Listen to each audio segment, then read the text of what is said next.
Herkese salam. Bugün sizinlə 1 iyun 2025-ci il tarixində birinci qrupların informatika fənnindən qəbula düşmüş HTML mövzusuna sualına baxacağıq. Sualda deyilir ki, HTML kod fraqmenti brauzerdə əks olunarkən nömrələnmiş siyahının birinci elementi hansı olar? Biz bilirik ki, HTML-də 3 tip siyahı tanıyırıq. Nömrələnmiş siyahı, nişanlanmış siyahı və izahlı siyahı.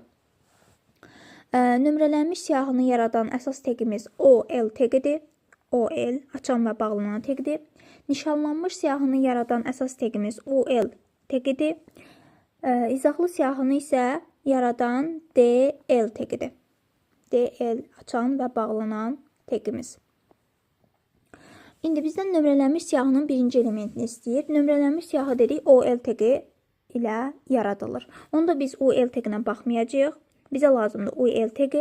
UL teqində də birinci element bəs hansı teqin arasında olacaq? Biz siyahının elementlərini li teqlərin arasında yazırıq. Burada da görürük ki, birinci li teqinin arasında siçan sözü yazılıb. Deməli, nömrələnmiş siyahının birinci elementi siçan sözü olacaq. Bax, növbəti sualımızın izahına. Növbəti sualımız Excel mövzusuna aiddir. Sualda deyilir, B2 xanasına hansı ədəd yazılmalıdır ki, D1 xanasındakı düstur D2 və D3 xanalarına köçürüldükdən sonra D1, D3 diapazonu əsasında qurulmuş diaqram şəkildəki kimi olsun. Deməli, D1-dəki düsturu gəlin əvvəlcə D2 və D3-ə köçürək. Deməli, alınacaq D2 xanasındakı düsturumuz D2 bərabər olacaq. B2 vurulsun 1 üstə gələk A2 üstə gələk C3 bölünsün 100. Bunu necə yazdım? Əvvəlcə onu izah edeyim. Deməli, xanaların sürüşdürülməsində baxırdıq sütunların və sətirlərin necə dəyişdiyinə. D1-dən D2-yə gəlirik. Deməli, sütuna baxsaq D-dən D-yə gəlib. Yəni, sütunda heç bir dəyişim olmadığı üçün düsturumuzdakı sütunlar da olduğu kimi qaldı. B, C, A. Sonra sətirlərə baxırıq. Sətirlərimiz isə 1-dən 2-yə gəldiyi üçün bir vahid artım görürük. Deməli, bütün sətirlərimiz bir vahid artacaq. D1 xanasındakı düsturda B1, B2 olacaq, A1, A2 olacaq, C2 də C3 olacaq. Bu şəkildə yazdıq. İndi D1-dəki düsturu D3-ə köçürək. D3-dəki düstur necə olacaq? D3 bərabər olacaq.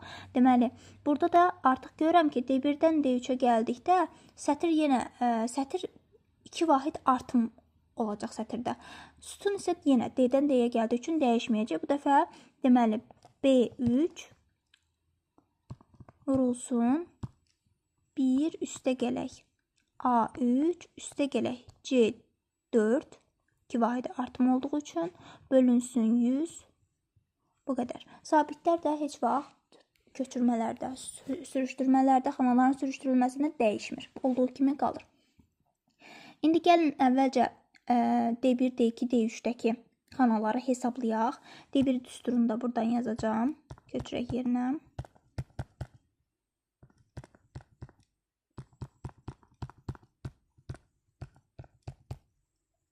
Aha, bərabərdir. D1-dəki düstur. Deməli, B1 üstə gələk. Vurulsun daha doğrusu. B1-in qiyməti 30. Vurulsun. 1 üstə gələk. A1-in qiyməti 30. Üstə gələk. C2-nin qiyməti 50. Bölünsün 100. Bərabərdir. Deməli, mötərizənin içini hesablasaq, 1,8 vurulsun 30, bu da eləyəcək 54. D1-in qiyməti bizə 54 verir. D2-ni hesablasaq, D2-də, deməli, burada qiymətlərini yerinə qoyacağım. B2 x-dir. B2-ni x-dən işarə eləyək. B2 x olsun. B2 bərabərdir x-ə. Burada x vurulsun. A2-nin qiyməti 10. C3-ün qiyməti 10. Bu da eləyəcək 1,2x. Deməli, bərabərdir 1,2 x-ə. 1,2 x. Bu da yerinə yazaq. Deməli, sonra baxaq D3-ə. D3-ə hesablasaq, B3 15-dir. A3 40-dır. C4 də 20-dir. Mötərizənin içi bizə 1,6 vurulsun 15, bu da eləyəcək 24. Deməli, D3-ün də qiyməti 24 olacaq. 24. İndi baxaq diaqramımıza. Diaqram hansı diapazon əsasında qurulmuşdur? D1, D3 diapazonu. Bu diapazonda hansı xanalar yerləşir? D1, D2 və D3 xanaları yerləşir. Biz burada saat əqrəbi istiqamətində baxsaq, diaqramın birinci hissəsinə birinci xanamız uyğun gəlir. Yəni D1, D1-ə 45% uyğun gəlir. D1 45%-ə bərabər olacaq. Deməli, D2 35% olacaq. 35% təşkil edəcək. D3 isə 20% təşkil edəcək. Bizə lazımdır B2 xanası. B2 xanada x-dən işarələmişik. Gəlin tənasüb quraq. Tənasübü necə quracaq? Deməli, D1, D2, D3 bizim diaqramımız bu xanalara əsasən qurulduğu üçün, deməli, onda biz nə edəcəyik? D1, D2, D3-ün cəmi bizə 100% verdiyi üçün tənasüb qursaq, D1, D3-ün cəmi burada düsturlarda tapdığımız qiymətlər əsasını hesablayaq. 54 plus 24 plus 1,2x idi. Bu bizə 100% təşkil edir, 100% verir.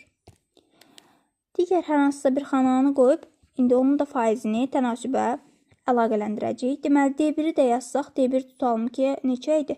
54. 54 də neçə faizdir? D1 54-dürsə, D1 45% idi. Deməli, 54 də 45%dir. Bu şəkildə tənasüb qura bilərik. Digər xanalarda qoymaq olar. Məsəl üçün, D2-ni qoyub 35% də qoymaq olar. D3-i qoyub 25% də qoya bilərik. Yəni, fərqi yoxdur. Hansısa birini tənasübə əlavə eləyə bilərsiniz. İndi tənasübə həll etsək, burada, deməli, bu şəkildə olacaq. 54 plus 24 plus 1,2. Gəlin 54 plus 24-ü bir dəfəlik yazaq, hesablayıb 78 eləyək. 78 plus 1,2x bərabərdir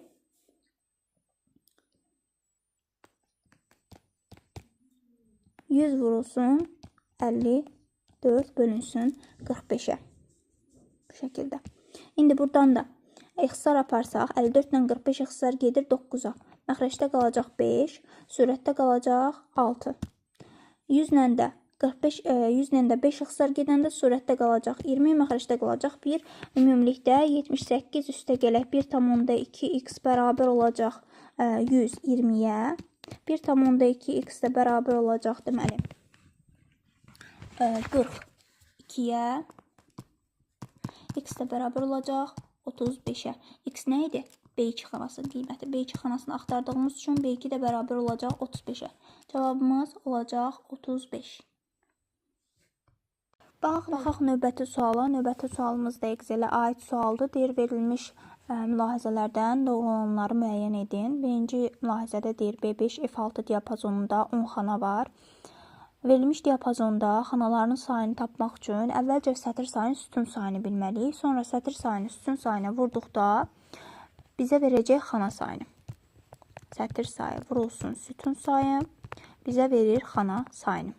İndi necə tapaq sətir sayını, necə tapaq sütun sayını? B5 F6 biz bilirik ki, Excel-də sütunlar latın əlifbasının böyük hərflərlə işarə olunur, sətirlər də rəqəmlərlə, ədədlərlə işarə olunur. Deməli, B5-dən F6-ya B və F bizdə sütunları bildirdiyi üçün B və F aralığında B və F daxil olmaqla neçə dənə sütun var? Deməli, bu aralıqdakı hərfləri yazacağım. B, C, D, Y, F.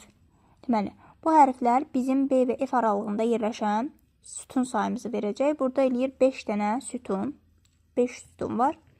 B5-dən F6-ya 5 və 6 da sətir sayını bildirdiyi üçün 5 və 6 aralığında neçə dənə sətir var? 6 çıxılsın 1, üstə gələk 1. Bu düsturdan istifadə edərək hesablayacaqsınız. Bu da eləyəcək 6 çıxılsın 5 daha doğrusu üstə gələk 1. Bu da eləyəcək 2 sətir. Deməli, sütun sayını tapdıq, sətir sayını tapdıq. Sütun sayını sətir sayına vururuq, alırıq xana sayını. 5 vuraq 2 eləyəcək 10 xana. Deməli, Birinci mülahizə doğru imiş. B5 F6 diapazonunda 10 xana var imiş. İkinci mülahizəyə baxaq.